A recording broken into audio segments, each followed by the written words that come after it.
Hello दोस्तों, education group study में आपका स्वागत है। आज के क्लास वीडियो में हम लोग विकास एंड डेवलपमेंट के बारे में पढ़ेंगे। पिछले वीडियो में भी हम लोगों ने वृद्धि के बारे में पढ़ा था और वृद्धि को अगर आपने उस वाले वीडियो को नहीं देखा है तो आप डिस्क्रिप्शन बॉक्स में जाकर के देख सकते हैं।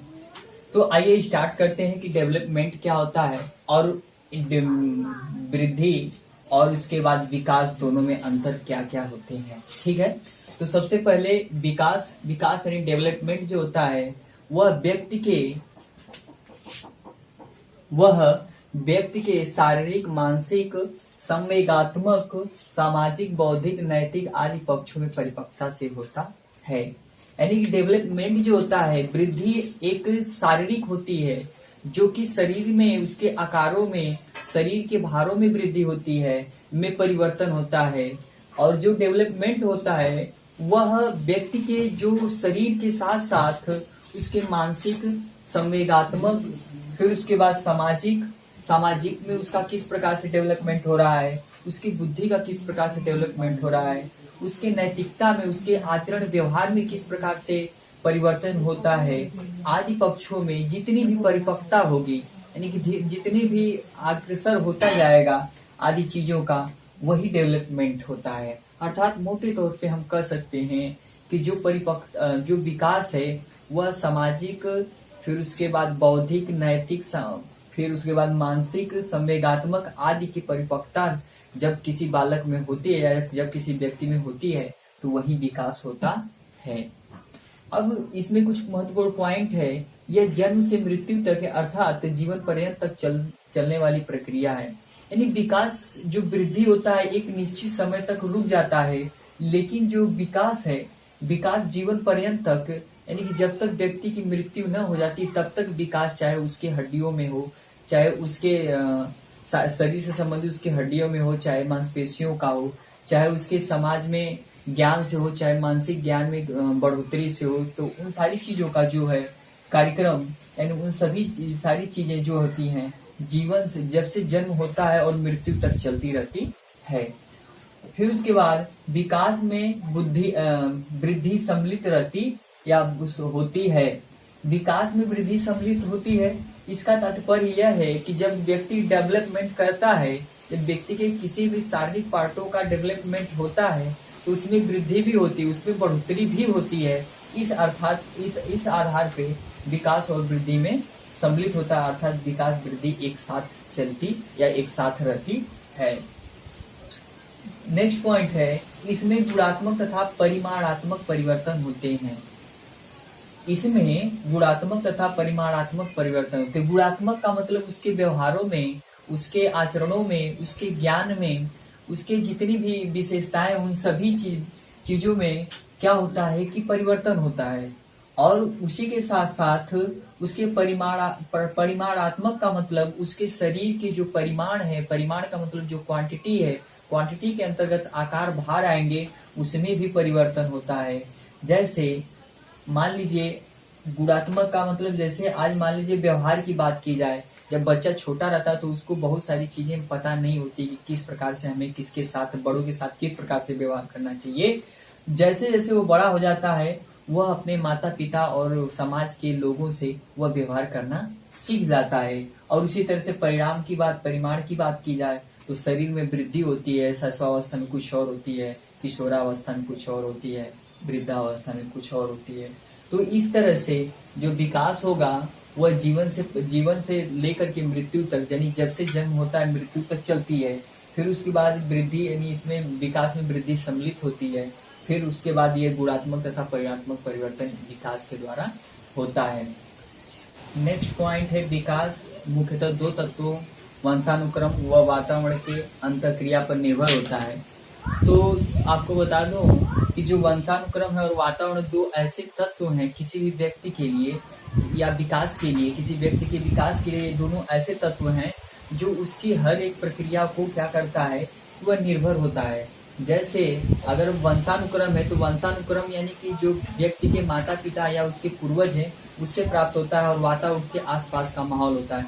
अगर ये दोनों, अगर किसी भी बालक या किसी व्यक्ति के या बालक के अगर अच्छा है तो उसके जो विकास है बहुत ही अच्छे तरीके से होगा। ठीक है, और नोट्स है इसमें कि वृद्धि एवं विकास सतत चलने वाली एक ऐसी प्रक्रिया है जो बालक को असहाय से आत्मनिर्भर प्रौढ़ बनाती है। असहाय से आत्मनिर्भर प्रौढ़ बनाती है, यानी कि ये वृद्धि और विकास जो हम लोगों ने भी पढ़ा अभी तक, ये वृद्धि और विकास किसी व्यक्ति के लिए, किसी बालक के लिए एक ऐसी चीज है या फिर एक ऐसी प्रक्रिया है जो किसी भी बालक को, यानी किसी भी असहाय बालक को प्रौढ़ तक, यानी कि उसको एक आत्मनिर्भर प्रौढ़ भी बना देती है। तो ये इसका महत्व था कि जो विकास का और वृद्धि का यही महत्व है कि वो किसी भी बालक को एक आत्मनिर्भर यानी असहाय से आत्मनिर्भर बनाती है। ठीक है, बहुत ही इंपॉर्टेंट है।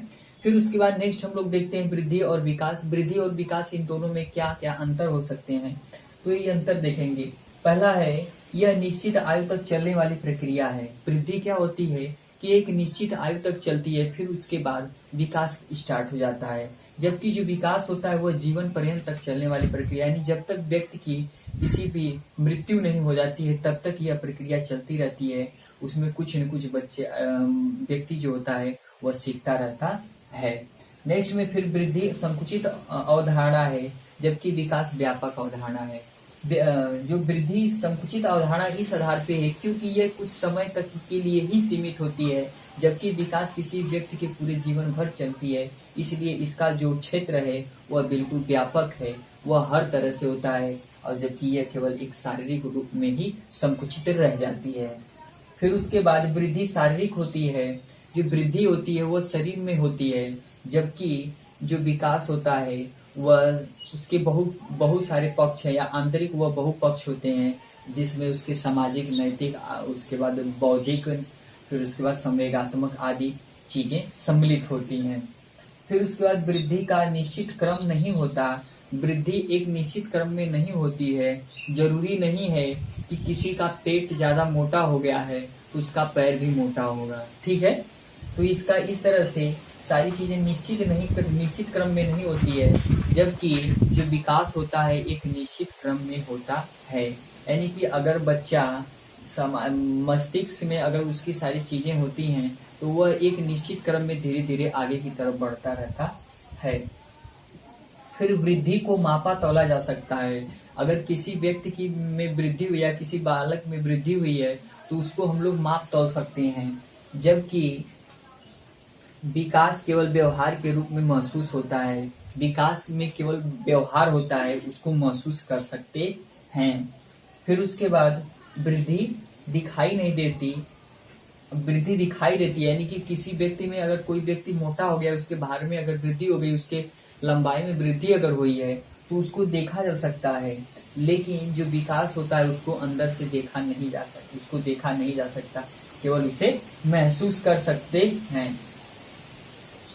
जैसे मान लीजिए विकास में अगर मान लीजिए किसी उसको दिखाई नहीं देता, इसलिए जैसे मान लीजिए किसी के अंदर नैतिक का गुण है तो उसे नहीं करे, यानी एक निश्चित समय आने के बाद ही उसे महसूस किया जा सकता है। फिर उसके बाद वृद्धि विकास का हिस्सा है।